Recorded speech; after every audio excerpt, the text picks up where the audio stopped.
salaamaaleykum sénégalais yi maa ngi leen di ziar damaa def vidéo léegi di leen wax maanaam képp ku bëgg a voté ji Porokhane ba Kaolack ba Mbour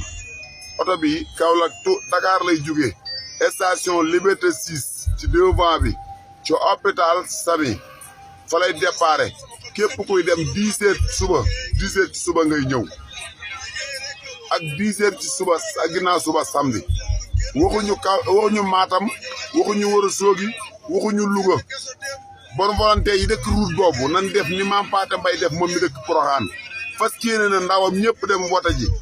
te kuy ñëw nga indi sa carte électeur waxuñu nga namm sa yaay rek bëgg a dugg ci oto yi baa nga namm sa baay déedéet ku bëgg a wote ji lañ wax waaw boo jëmee Kaolack ñëwal boo jëmee Mbour ñëwal boo jëmee Nioro ñëwal boo jëmee Porokhane ñëwal leer na point képp ku ko bëgg rek ñëwal di leen la yóbbu gratuit numéro baa ngi nii ku ci woote nga woote moo ngi noonu jaa ngeen jëf patriote yi ñi ci des nan